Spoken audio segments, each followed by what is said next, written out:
Welcome to the channel. Welcome to today's run through of all the latest Manchester United news and transfer updates, keeping you right up to date with everything. I'm Jamie. Before getting into it, smash a like on the video, subscribe to the channel if you're new, and let's jump straight into it. Firstly, though, get involved in the comments. What are your thoughts and feelings ahead of the game tonight?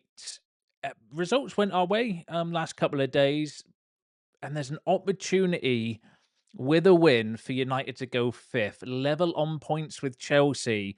But if we win 10-0, could take us up to fourth. So, and actually worries me because as we've seen with this team, whenever there's a chance to get into that sort of Champions League places or in contention there, they have a nosebleed and something goes wrong. But hopefully they'll get the job done tonight. I'm quietly confident. I think hopefully we can get the win. That's all that matters. Performances and stuff we can critique afterwards, but ultimately we just need to get the 3 points because, with the way the league's really really tight around that area, and we need to start taking advantage when teams drop points. So hopefully we can get the job done.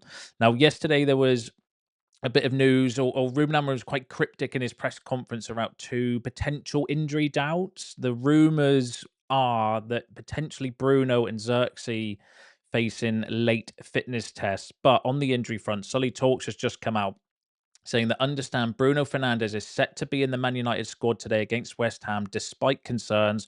31-year-old trained yesterday and is looking to build on his man of the match display last week. So according to Sully Talks, Bruno Fernandes is going to be available for the game tonight. Still no talk at the time of recording this video. I'll keep an eye on my notifications to see if anything comes out regarding potentially Xerxes as being the other one, which would be a bit of a shame for him, especially with him, being not having any minutes. Then he comes in, plays 2 games, and gets injured again. That would be a massive blow, specifically for Xerxes. But thankfully, Cunha's back, so Cunha play up front, maybe Mount in the 10 or Mainoo in the 10 to cover for that particular scenario. So but yeah, but apparently Bruno was potentially one of the ones that might have been a doubt, but according to Sully Talks, maybe passed his fitness test today, so should be available for the game tonight. But give us your thoughts and feelings on that in the comments below. Now, another bit of injury news regarding Benjamin Sesko. Benjamin Sesko is aiming to be back in contention for the Bournemouth game on December the 15th as he continues to make steady progress in his recovery. Sources continue to stress that the issue itself remains minor.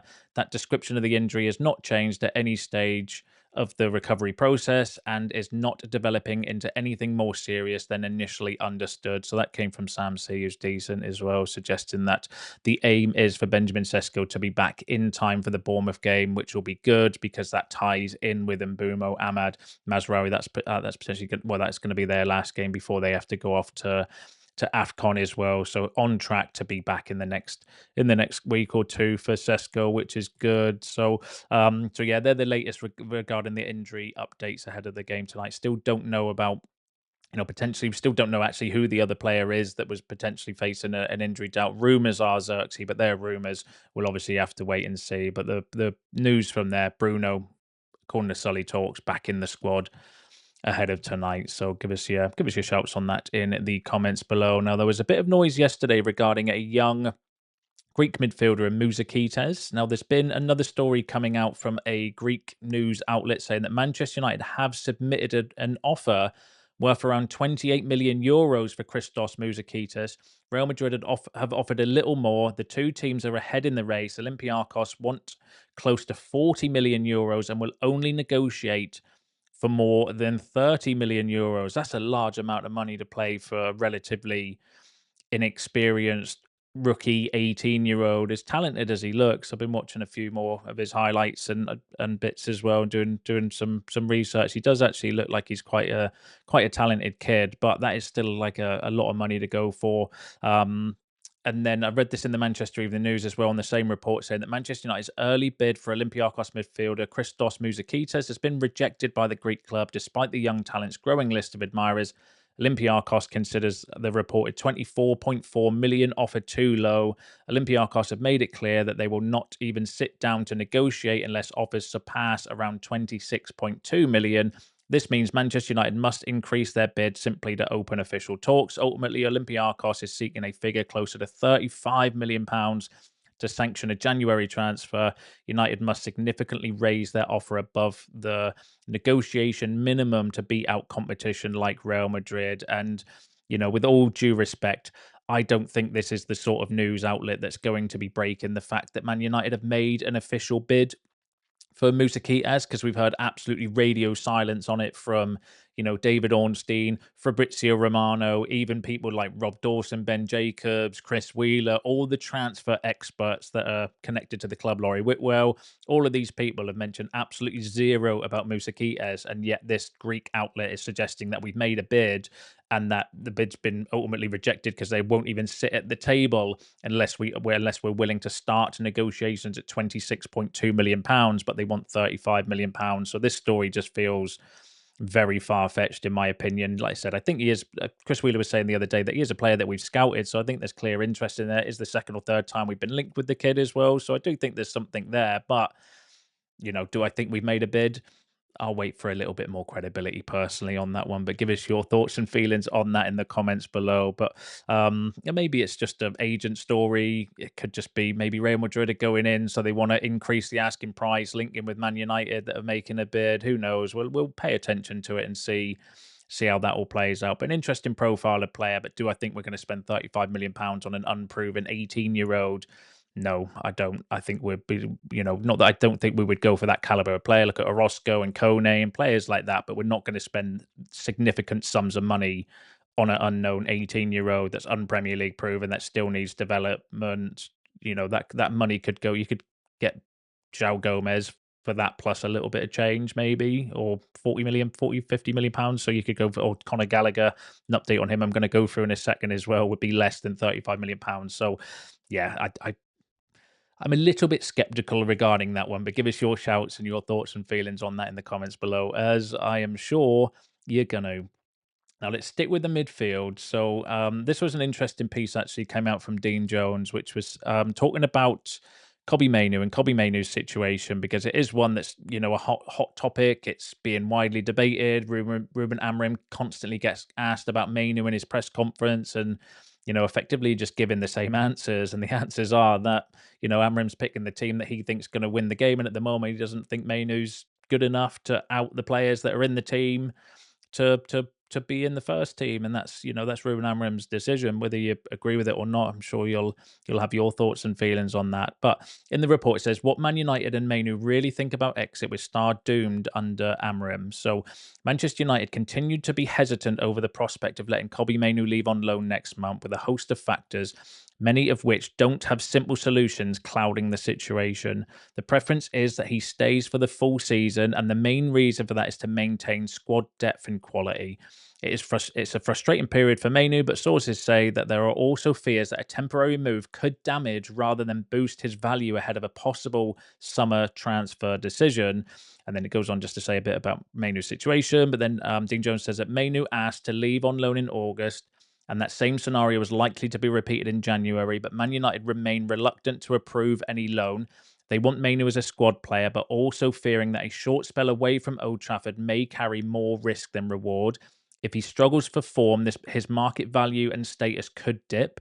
On the flip side, there's also an awareness that if he thrives elsewhere, the spotlight will fall back on United for sidelining him, another scenario they would rather avoid. So Dean Jones, and he's right in what he's saying, is that, United do want to keep him ideally and still have him as that backup. And, I was going to say rotation option, but we're not really in a position where we can rotate. We'll maybe see a little bit more over the next few weeks, because we are heading into that busy festive period. So there might be opportunities for rotation with us playing, Sunday and then Thursday and then, next week again. So maybe there'll be an opportunity for a little bit more rotation. But is that enough to get Kobbie Mainoo what he wants, which is an England place?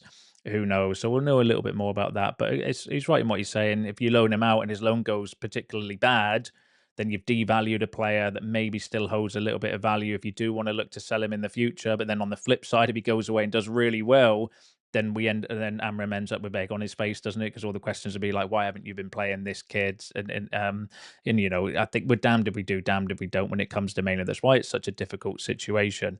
Going back to the report, though, it says some sources believe permanent offers may even land for Mainoo in January, which would add a new layer of complexity to the process, but may prove more tempting to accept, especially if they can make a signing of their own. So that was the key point I wanted to bring up from the article, suggesting that a loan, United would contemplate the loan, but there's pros and cons to doing the loan, as mentioned in the report. There's other ones as well. I'm sure you're gonna have a few of your own, and feel free to share them in the comments as well if you do. But then also suggesting that they could even get a permanent offer for Mainoo in January, and in which case, do they look to sell him permanently and then bring that money in to go for a permanent replacement?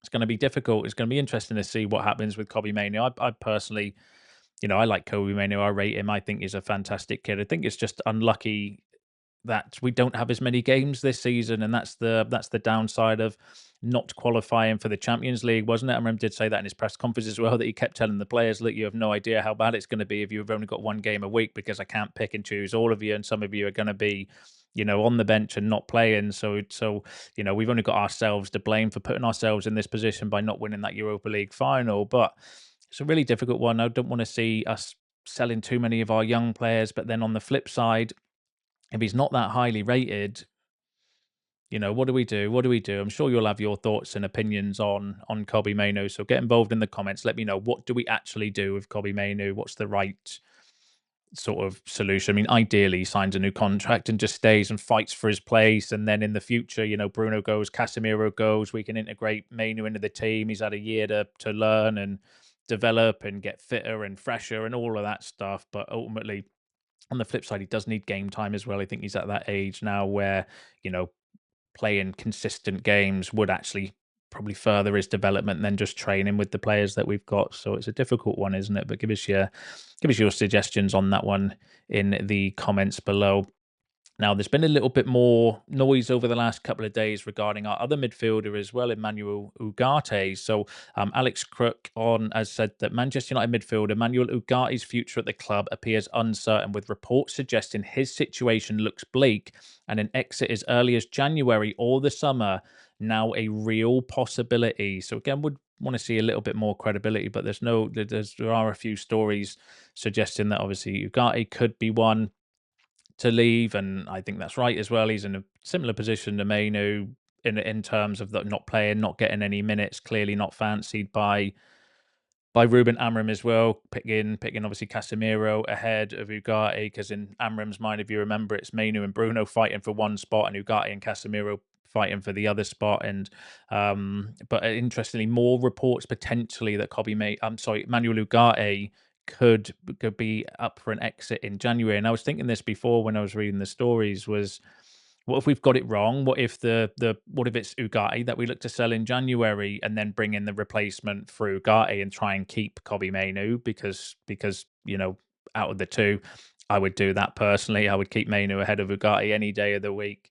Maybe we are looking at it wrong. Maybe it is Ugarte that we can look to sell, and then we're looking for an Ugarte replacement. That's plausible, I think, especially considering the fact that, as we just mentioned in Dean Jones's report, there are a lot of complexities around the Mainoo deal. There's a lot of pros and cons, things that could go right, things that could go wrong. It's a difficult situation, I think. And then I would add his contract situation with that as well. The fact he's not signed a new deal, new contract yet, gives us a bit of a headache when it comes to Kobbie Mainoo. And it was believed when Sir Jim Ratcliffe came in, they wanted to make Mainoo the face of the club, and he's not playing. Like, it's really difficult, that one. And obviously we have an affection to young players that come through the academy as well, which is why it stings a little bit, because I don't think we would be talking this way. Like, we're not talking this way about Ugarte because Ugarte is somebody we bought in, for example.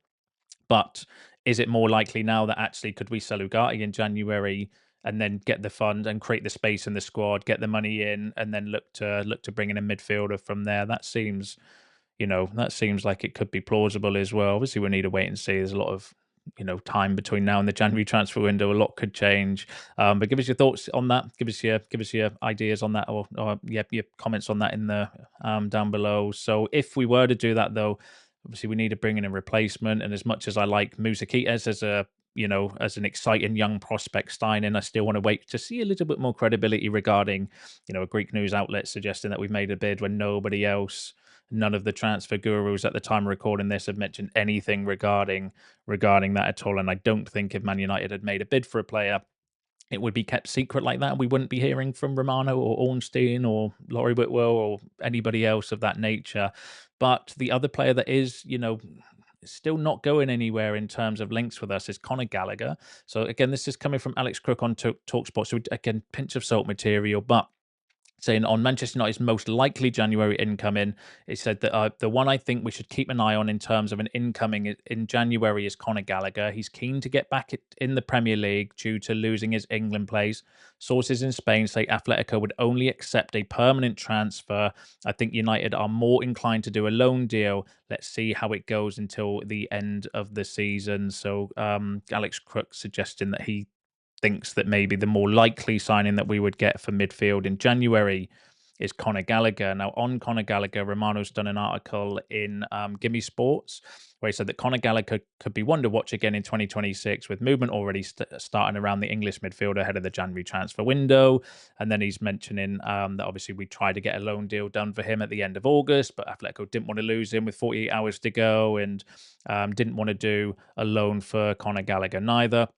Romano says he's not the first and only name on the list, as priorities in midfield for United are different players, with names such as Carlos Baleba and Elliot Anderson among the most appreciated. Imagine it's interesting he didn't mention Adam Morton there from Romano, Baleba and Anderson, and obviously Wharton's the usual three.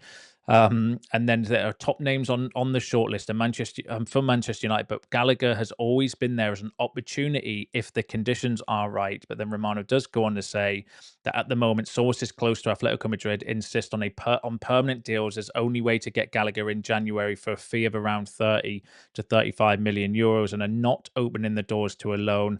The window is still closed and the situation might change, but as of now, a loan with an obligation to buy isn't a possibility to get Gallagher. So Romano's holding firm on his stance that Atletico are not going to look to do a loan deal if Conor Gallagher in January. If they do, they want that 26 odd million pounds to do a permanent exit for Conor Gallagher. And I was thinking, because the reports are that United want to do like a loan, or the narrative's been loaning Mainoo out, loaning Ugarte, loaning Gallagher in, which was probably what was being discussed, I think, in the summer, but we couldn't obviously get the loan deal done for Gallagher. But what if we sell Ugarte and get the money in to bring Gallagher in permanently in January? We'll need to wait and see, but I think that could be an opportunity for United as well to do something like that. And then, we'll still maybe have to deal with we're still obviously going to have to deal with the Mainoo situation, but in terms of bringing somebody in that's maybe more likely to help us in terms of what we're missing from the midfield, i.e. some legs and a bit of athleticism, then Conor Gallagher's got that, I suppose. But yeah, we'll have to wait and see how it all plays out. But give us your thoughts and feelings on that in the comments below, as I am sure that you will. Now, another option or another potential solution for the midfield problem, it could be none other than Federico Valverde. So Manchester United have placed a bid around £70 million for Real Madrid star Federico Valverde, according to Spanish outlet Fichajes. The report adds that the La Liga club are not convinced by the bid and are instead determined to keep one of their most crucial players. Ruben Amorim is said to appreciate Valverde's work rate, leadership and transitional play. Unless United lodge a higher bid, it will be hard for them to sign Valverde, with the Uruguayan's contract running until 2029. So according to Fichajes, the worst source of information out there, Manchester United have made a £70 million bid for Real Madrid star Valverde, and I would just like to congratulate this news outlet on being ahead of the game of David Ornstein and Romano, and all the other players are very similar, exactly the same as the Greek news outlets. No disrespect or anything like that, but I'm going to say let's take that one with a massive wedge of salt, because I smell smoke. I think somebody's pants are on fire when it comes to that. I do not think for a second it wouldn't be absolutely everywhere if Man United had made a £70 million bid for a Real Madrid player, and specifically for Valverde in midfield as well. So I'm gonna, I'll keep my ears to the ground for that one and wait for a little bit more credibility. We'll say that. But give us your thoughts and feelings on that in the comments below. And then the final player I want to run through has been a little bit of mischief regarding one of our up and coming young talents in JJ Gabriel, which was interesting to follow yesterday. So, firstly, Samuel Luck has come out saying Barcelona are trying to sign JJ Gabriel. There is confidence at Manchester United that they will keep him, and Samuel Luck can be a little bit of can be a shit stirrer from time to time. And this felt to me like he was trying to stir the pot with one of our young up and coming players, absolutely smashing it for his age, doing what he's doing in the under 18s. I think he's the leading goal scorer in the under 18s as well. At 15 years of age, like he's absolutely an insane talent. So of course teams are going to be lining up. We know teams were trying to get him in the summer anyway before we managed to sign him on a deal. And then that's led to Fabrizio Romano coming out saying several top clubs around Europe are really interested in JJ Gabriel. They love the player. However, Manchester United are doing their best to keep him at the club, to make him trust the project long term, and to include him in the first team in the future. It's a shame that I don't think he's not eligible to play Premier League football this season because of his age when the season started. I think you've got to be a certain age at the start of the season. He can potentially play in the FA Cup though. Someone mentioned in a comment before regarding JJ Gabriel. So we got a favourable draw in the FA Cup. Could we see him come through? Because if they do want to keep him, they're going to need to start dangling some carrots, because he is really, really, really seen as a Yamin Yamal type player for United, and that's why we're getting all these links with like Barcelona and other teams and stuff. Romano did say several other big teams are looking at JJ Gabriel as well, so we'll need to pay attention to that one. But Academy Scoop come out with the following, saying JJ Gabriel can't move abroad until summer 2027 at the earliest. So suggestions of Barcelona actively trying to sign him are clickbait-driven fear-mongering at best. Any report that tries to dress up news of Europe's biggest club wanting him as a break-in development or new information is being disingenuous. Every major European club is aware of it and have been since long before this season. So Academy Scoop coming out and basically debunking and just saying, look, it just all feels like clickbait and fear mongering, because he did sign a 2-year deal, I think, in the summer, so he can't go anywhere until 2027 anyway. And in which case, by then, hopefully, we've done our magic, and we know that Wilcox has been doing a good job at trying to keep hold of this kid, because he is that highly regarded that this is one that we do not want to let slip through our fingers, because I think it will be one that when we end up with egg on our face, if that was to happen. But there are going to be, competition for these sort of talents from around the world, and that's never going to change. But I just hope that we can do our job, keep him, give him a pathway to the first team, and so on and so forth, because he is, like I said, very, very highly regarded, very talented young player. So, but yeah, give us your thoughts and feelings on that one in the comments below. Give us your thoughts on all the other topics discussed in today's video, because that's you all up to date with the latest news and transfer updates. Don't forget to smash a like on the video on your way out. Subscribe to the channel if you're new. See you in the next one.